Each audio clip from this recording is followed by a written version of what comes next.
Good morning everyone. Last video lecture में हमने apiculture के बारे में देखा था, जो लाइफ स्टेजेस हैं हनी बीज की, उनके बारे में पढ़ा। उसके अलावा कुछ और इंट्रोडक्टरी पार्ट था, कुछ और इन्फॉर्मेटिव पार्ट था, कुछ पॉइंट्स हमने डिस्कस किए थे एपीकल्चर के बारे में। वो सारी चीज़ें हमने देख ली। किस प्रकार से हमने ये देखा कि रानी मधुमक्खी जो है, जो क्वीन होती है, उसे लाइफ टाइम रॉयल जेली दी जाती है, बट उसके अलावा जो वर्कर्स और ड्रोन्स होते हैं उनके लार्वल स्टेज को सिर्फ 3 दिन, स्टार्टिंग के जो 3 दिन है उसमें रॉयल जेली दी जाती है। उसके बाद उन सबको बी ब्रेड देना स्टार्ट किया जाता है। ठीक है, 8 से 9 दिन जब रेगुलर फीडिंग हो जाती है, रेगुलर खाना पीना उनका हो जाता है, देन उनके बी हाइव को हनी बी जो है, वर्कर बी जो है, वो वैक्स से, मोम से ढक देती हैं, कवर कर देती हैं। और फिर उसके बाद जो क्वीन है वो 15 से 16 दिन में डेवलप करती है, जो वर्कर्स हैं वो 21 दिन में डेवलप करते हैं, और जो ड्रोन्स हैं वो 24 डेज़ में डेवलप कर जाते हैं। ये सारी चीज़ें हमने लास्ट वीडियो लेक्चर में डिस्कस कर ली थी। आज के वीडियो लेक्चर में हमें प्रोडक्ट्स देखने हैं एपीकल्चर के, कि एपीकल्चर से कौन कौन से प्रोडक्ट्स हमें मिलते हैं, और ये लास्ट टॉपिक होगा हमारे इस चैप्टर का। हमारा जो एपीकल्चर है वो आज फिनिश हो जाएगा। Okay, so products of apiculture.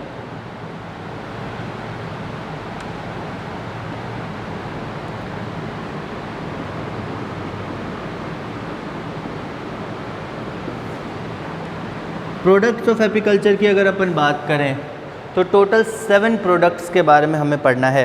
1 bye 1 हम करके एक एक प्रोडक्ट को डिस्कस करेंगे। कौन कौन से प्रोडक्ट्स होते हैं, किन चीज़ों से मिलके बने होते हैं, क्या उनका यूज़ होता है, इनके बारे में पढ़ेंगे। सबसे पहला और सबसे ज़रूरी प्रोडक्ट जो है वो है हनी। हनी बी का पहला और सबसे ज़रूरी प्रोडक्ट क्या है?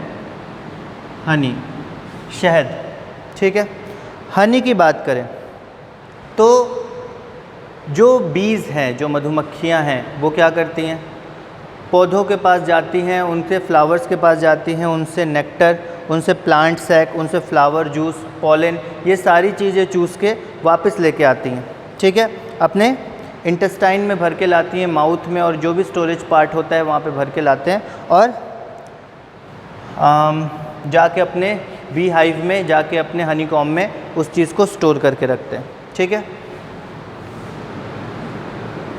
उसके बाद अगर अपन बात करें वापस सारी चीज़ों को कलेक्ट करने के बाद जब वो वापस लेके आती हैं तो ये सारी चीज़ें, क्योंकि उन्होंने मुंह में भर रखी होती हैं ये सारी चीज़ें, तो एक तरह से वॉमिट कर देती हैं अपने हनी कॉम्ब के अंदर, अपने चेम्बर के अंदर। उस चीज़ को क्या करती है? वॉमिट कर देती हैं वो सारी चीज़ें। ठीक है, और ये जो मिक्सचर है पूरा, ठीक है, हनी चेम्बर के अंदर ये जो मिक्सचर बनता है, ये मिक्सचर ही होता है हनी। बेसिकली यही मिक्सचर होता है जिसको हनी बोलते हैं। सारी चीज़ें मिलके आती हैं, इसके साथ ही साथ जो उनका सलाइवा होता है वो भी उसके साथ मिक्स होता है, उससे हनी का प्रोडक्शन होता है। ठीक है, तो क्या क्या वो क्या कहते हैं लेके आती हैं? देसक, नेक्टर, नेक्टर के साथ साथ फ्रूट जूस लेके आती हैं।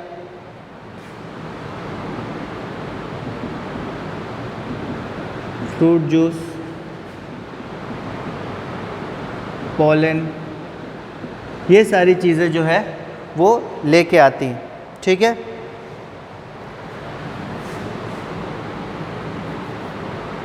Store in their intestine.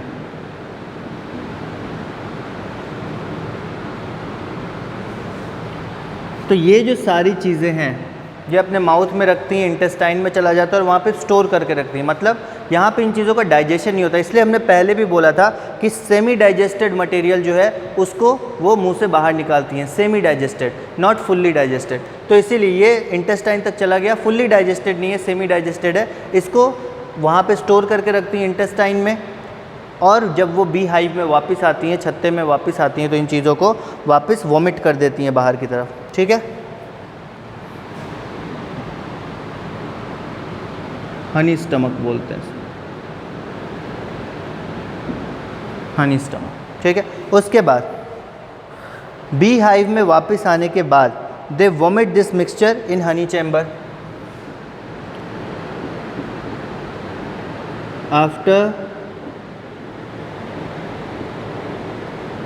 returning back to the beehive, they vomit all the substances बोल दो या फिर मिक्सचर बोल दो into हनी चेम्बर।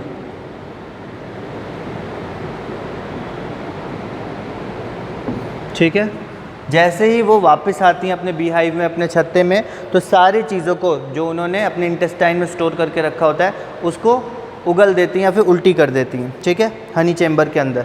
उसके बाद अगर अपन बात करें, जो नेक्टर होता है वो होता क्या है बेसिकली, नेक्टर जो होता है वो बेसिकली शुगर होता है। ठीक है, एक डाइसेक्राइड होता है, सुक्रोज होता है। तो नेक्टर की बात करें तो इसमें सुक्रोज होता है। सुक्रोज क्या है,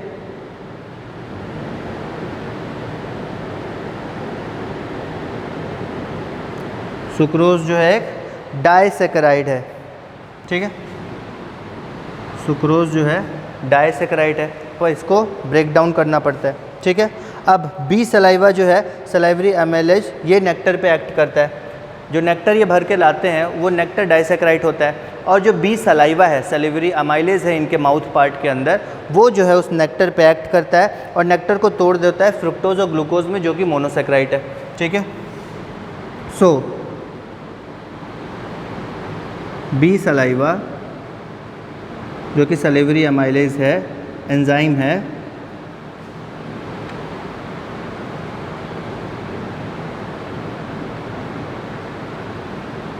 bee saliva salivary amylase acts on nectar and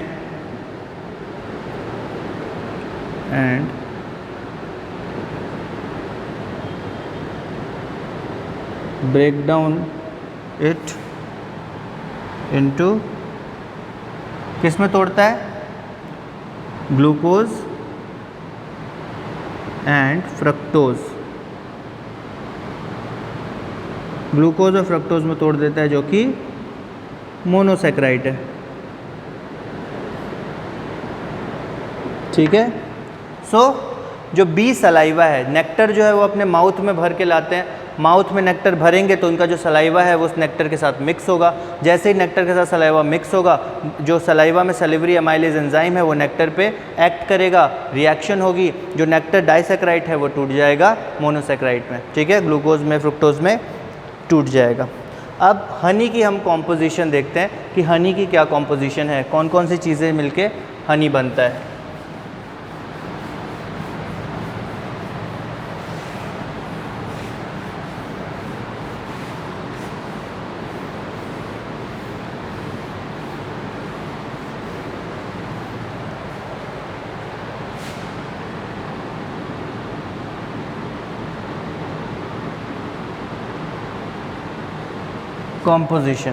composition की बात करें तो सबसे पहले water necessary item approx 13 to 20%, 13 से 20% जो है वो पानी रहता है। फिर फ्रक्टोज जो है वो सबसे ज़्यादा मात्रा में होता है, अप्रोक्स 40 से 50%, 40 to 50% जो है वो फ्रक्टोज ही रहता है टोटल हनी में। ओके, 40 to 50% जो है फ्रक्टोज रहता है। ग्लूकोज कम मात्रा में रहता है,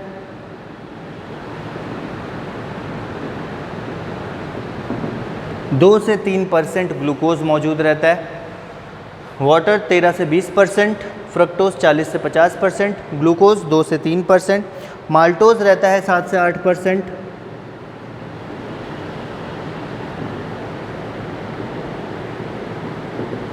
तो कुछ मोनोसेक्राइड्स भी हैं, कुछ डाइसेक्राइड्स भी हैं।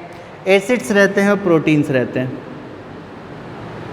एसिड्स रहते हैं इसलिए जो हनी होता है स्लाइटली एसिडिक होता है। ठीक है, एसिड होता है 0.5% और प्रोटीन्स रहते हैं 0.25%।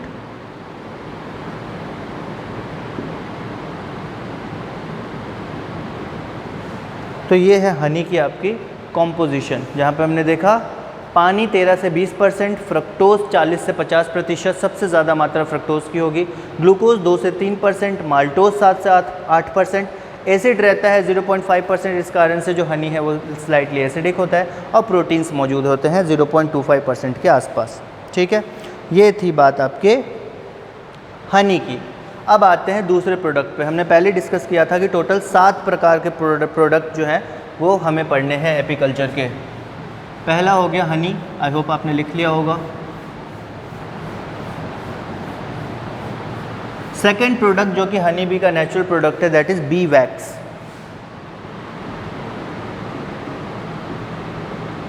मोम, ठीक है, बी वैक्स। बी वैक्स जो है इनके वैक्स ग्लैंड से सिक्रीट किया जाता है, और जो वैक्स ग्लैंड है ये चौथे से 7वें सेगमेंट तक, एब्डोमेन के चौथे से 7वें सेगमेंट तक मौजूद रहते हैं। ठीक है,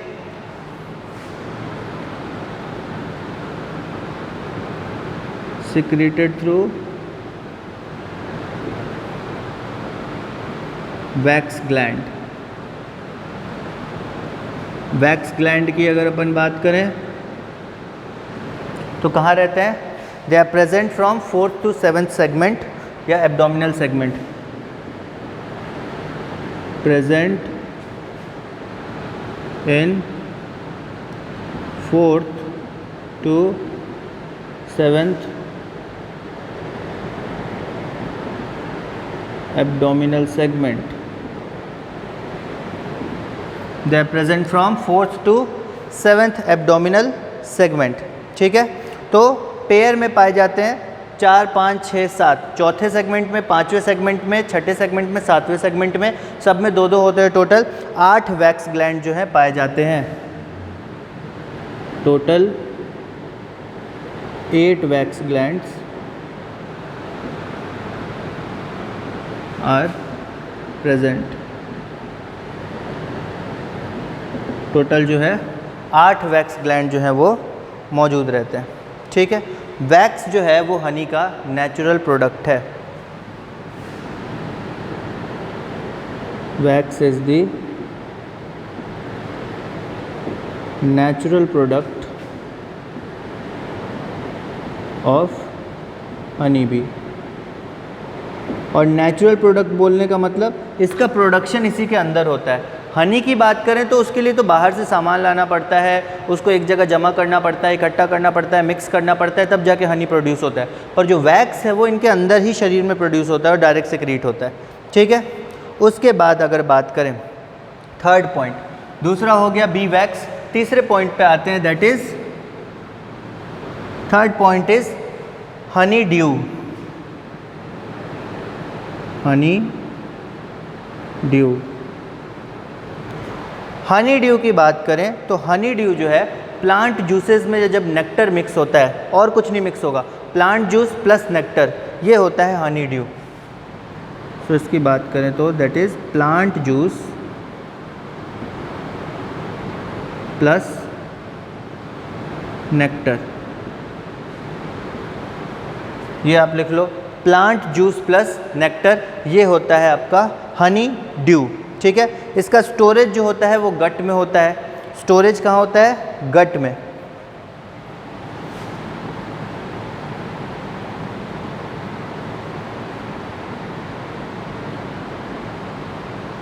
स्टोरेज इन गट। उसके बाद बात करें तो इसका जो इस्तेमाल है हनी ड्यू का, वो हनी के प्रोडक्शन में किया जाता है। Different kind of honey, forest honey और ट्री हनी। ठीक है, also use to make Honey.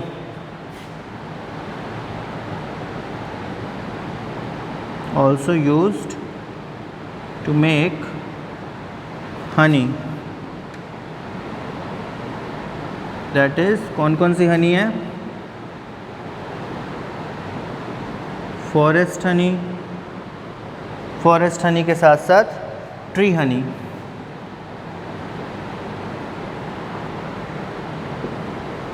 Forest honey and tree Honey ये हो गए। ठीक है, तो ये था आपका B wax and honey due. B wax हो गया जो कि नेचुरल प्रोडक्ट है, हनी ड्यू जो हो गया वो पॉलन और नेक्टर, मतलब प्लांट जूस और नेक्टर, इन दो को मिक्स करेंगे तब हनी ड्यू का फॉर्मेशन होगा। नेक्स्ट पॉइंट चलते हैं अपन, इतना लिख लिया होगा आई होप आपने। नेक्स्ट जो प्रोडक्ट है वो भी काफ़ी ज़रूरी है,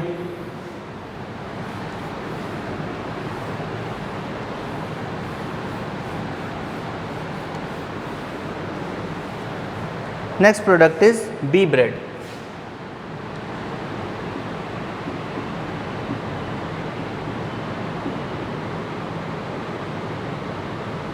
बी ब्रेड मतलब जो क्या कहते हैं ड्रोन्स को और वर्कर्स को खिलाने वाला जो खाना है after 3 days of larval development, तब बी ब्रेड खिलाया जाता है। तो ये बी ब्रेड की बात करें तो वर्कर्स के पास जो है एक स्पेशल पॉलन बास्केट होता है उनके पैरों में, उनके जो पिछले पैर हैं उसके पीछे पॉलन बास्केट होता है जिसमें वो पॉलन जो है इकट्ठा करके रखते हैं, ठीक है। और यहाँ पे उस पॉलन में जब नेक्टर को मिक्स करेंगे तब बनता है आपका बी ब्रेड, ठीक है। So workers has special pollen basket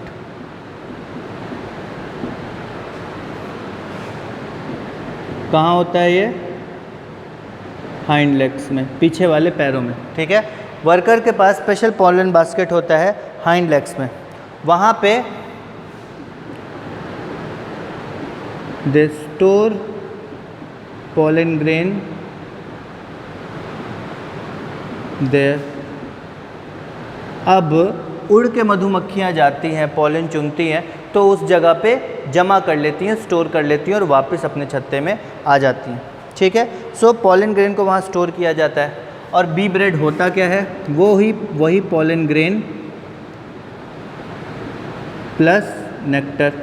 अब याद रखना कि ये जो पॉलन ग्रेन है ये मधुमक्खी ने अपने माउथ में नहीं स्टोर किया हुआ था। अगर माउथ में स्टोर किया होता तो इसका सलाइवा भी मिक्स हो जाता, बट ये सलाइवा मिक्स नहीं है। ड्राई पॉलन ग्रेन है और साथ में नेक्टर मिक्स होगा, ठीक है। ड्राई पॉलन ग्रेन है, उसमें नेक्टर मिक्स होगा, तब बी ब्रेड बनेगा। और यही बी ब्रेड जो है वो किसको मिलता है?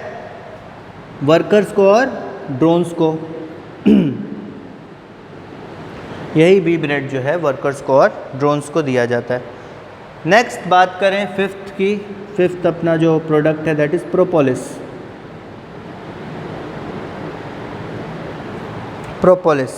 प्रोपोलिस क्या है? एक वैक्सी सब्सटेंस है, मोम की तरह सब्सटेंस है, ठीक है। इट इज़ अ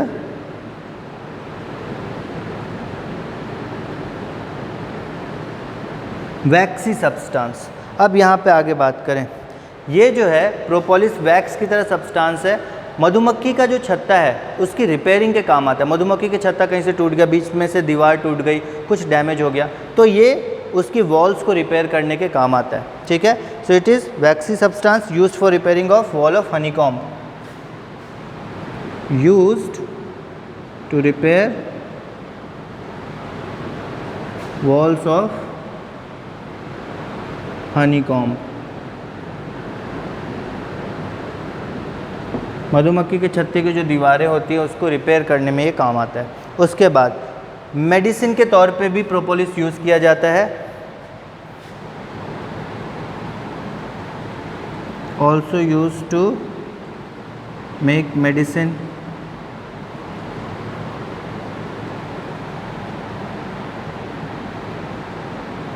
और मेडिसिन बनता किन किन के लिए है?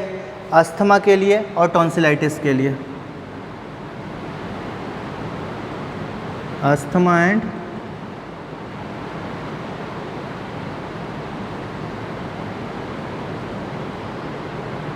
टॉन्सिलाइटिस, ठीक है। अस्थमा एंड टॉन्सिलाइटिस के लिए जो है प्रोपोलिस की मदद से दवाइयाँ बनती है। सबसे पहला काम क्या है? हनीकॉम्ब को रिपेयर करना।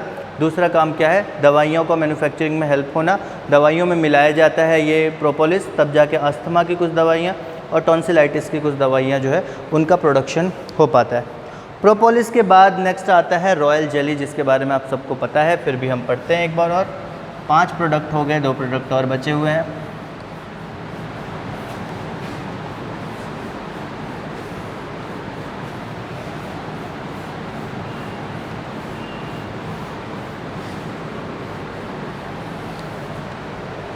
नेक्स्ट है आपका रॉयल जेली।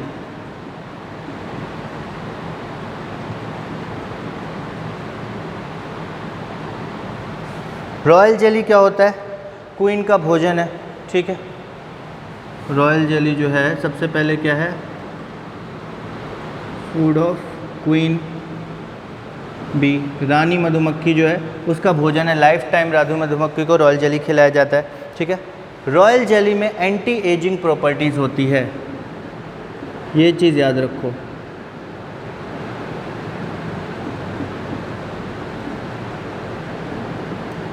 रॉयल जेली में एंटी एजिंग प्रॉपर्टीज़ होती है, इसलिए कई सारे कॉस्मेटिक प्रोडक्ट्स, ब्यूटी प्रोडक्ट्स जो होते हैं, क्रीम्स होते हैं, उनमें रॉयल जेली का इस्तेमाल किया जाता है। ठीक है, so it is used in beauty products.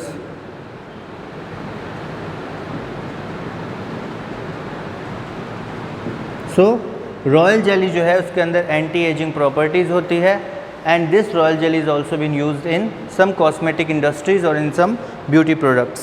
Okay, and the last product is bee venom.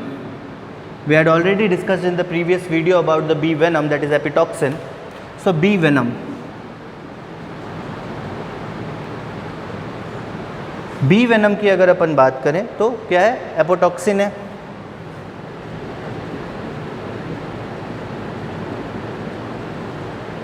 Bee venom is एपोटॉक्सिन, और ये जहरीला तो है पर इसका यूज़ किस तरह से किया जाता है, तो ये जो है बहुत, अगर हाईली पेन, किसी को बहुत क्रोनिक पेन है, बॉडी में पेन है, तो उसको ठीक करने के लिए एपिटॉक्सिन से रिलेटेड मेडिसिन दी जाती है। ठीक है, यूज्ड इन क्रोनिक पेन, अगर लंबे समय से चला आने वाला पेन है, बहुत लंबे समय तक पेन चल रहा है, तो उसको ये बी वेनम जो है वो दिया जाता है, तब जाके वो जो पेन है उसमें रिलीफ मिल सकता है। ठीक है, सो ये थे आपके टोटल एपीकल्चर के प्रोडक्ट्स। इतने ही प्रोडक्ट्स हैं, ये 7 प्रोडक्ट्स के बारे में आपको पढ़ना था, ये हमने डिस्कस कर लिया। सो जो अपना एपीकल्चर का टॉपिक है वो यहाँ फिनिश हुआ। अगर आपको कोई डाउट हो, आप स्टूडेंट्स को, तो आप मुझसे ऑलरेडी कांटेक्ट में हो, आप मुझसे पूछ सकते हो। सो आपको कोई भी डाउट हो आप मुझसे पूछ लेना। अगर आपको कोई लगता है कि कोई टॉपिक है एपीकल्चर में जो छूट गया है या रह गया है, आपको पढ़ना है, तो आप मुझसे प्लीज़ डिस्कस करना, तो हम उस पर भी कोशिश करेंगे वीडियो बनाने की। तब तक के लिए आप जो एपीकल्चर का हमारा टोटल जो सीरीज़ था उसको अच्छे से देखिए, उसको नोट डाउन करिए, नोट्स बनाइए। आने वाले जो वीडियो लेक्चर्स हैं उसमें हम अब लैग कल्चर के बारे में पढ़ेंगे। सेरीकल्चर, एपीकल्चर हमने क्लियर कर लिया, अब आगे वाले वीडियो में हम लैग कल्चर के बारे में पढ़ेंगे। यूनिट बाय यूनिट हम चलेंगे। हम कोशिश करेंगे कि एक बार में बुक ख़त्म करने से पहले एक एक यूनिट जो आपकी तीनों बुक्स हैं उनके ख़त्म करें, तो इस तरह से जो सिलेबस है वो अच्छे से चलता रहेगा। Okay, so next video lecture में अगर आपके कोई डाउट्स नहीं आए तो हम लैग कल्चर स्टार्ट करेंगे। इफ़ कोई डाउट्स आया मेरे पास तो हम उसके बारे में डिस्कशन करेंगे। Thank you very much.